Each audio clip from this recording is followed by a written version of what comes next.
Hi everyone, you're watching autoX and my name is Jared. And in this week's edition of autoX Bulletin, we are talking about the Hayabusa, which is probably the most legendary superbike to ever grace this planet.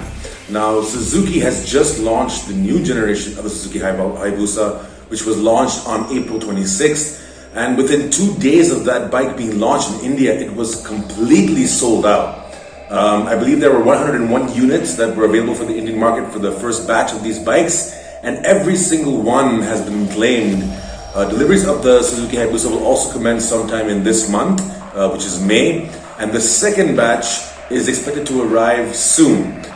So for 2021, the Suzuki Hayabusa was priced at rupees 16.4 lakh rupees ex-showroom.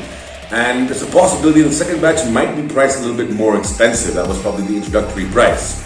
Now, the third gen Suzuki Hayabusa gets a heavily revised 1340cc inline 4-cylinder engine that gets Euro 5 or BS6 compliancy, and the gearbox is a 6-speed unit that also gets a 2-way quick shifter. Now, the new Hayabusa is capable of sprinting from 0 to 100 kilometers per hour in just 3.2 seconds, which is mind-blowingly quick. And that's 2/10 of a second faster than the previous generation. The top speed continues to be electronically limited to 299 kilometers per hour. And Suzuki has also equipped the Hayabusa with the IMU-based electronics, and there's also a new TFT display with the automatic brightness adjustment. So today I'm going to explain to you why and how the Hayabusa was able to sell out in just 2 days. And it's a very straightforward answer. The bike is one of the most popular and most lust-worthy motorbikes on the planet.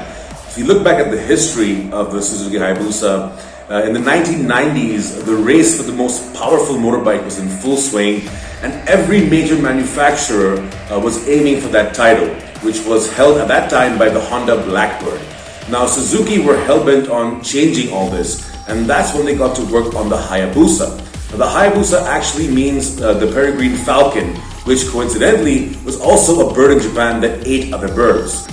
Blackbird, for example. The Hayabusa came out in 1999, and not only did it take the title of fastest production motorcycle, they did it by obliterating the Blackbird's record. Now, the Hayabusa could reach about 312 kilometers per hour, which at that time, and even for today, is insane. It was so fast that many countries started to fear the top speed wars, and eventually they forced bike manufacturers to agree not to make any more bikes that would break the 300 kilometer speed barrier. Now, some countries were even considering to ban the Hayabusa altogether. And when you ban a motorcycle, it automatically gains badass status. Now, this obviously piqued people's interests, and the demand for the Hayabusa went even higher that year. When a lot of riders found out, though, that despite its net-breaking acceleration and ridiculous top speed, the bike was still very easy and manageable to ride. It was very composed on the highway, and it also was much more comfortable than other bikes at that time.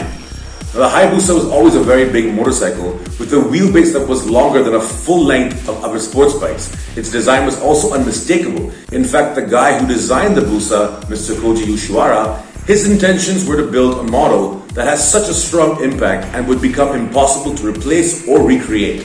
And 20 years later, you can argue that he was very successful at doing that. Now, the engine of the Hayabusa was so vastly loved that it was used by tuners all over the world. In fact, it was used in cars and aircrafts as well. In fact, a lot of police officers across the world also used the Hayabusa as their choice of motorbike to chase the bad guys. And of course, we can never forget the main star in Bollywood's action blockbuster Dhoom, who was also on a Hayabusa. And that's also one of the reasons why the bike became very popular right here in India. Now, the Hayabusa was such a perfect motorcycle that it didn't need any technology at all, and it didn't receive any updates for 12 years. The last update was in 2008, and even then, they were very minor. The Hayabusa will go down in the history books as being one of the greatest motorcycles to have ever been built, and that is exactly why when the new 2021 model Hayabusa was launched in India, all 101 units were snatched up in a mere 2 days.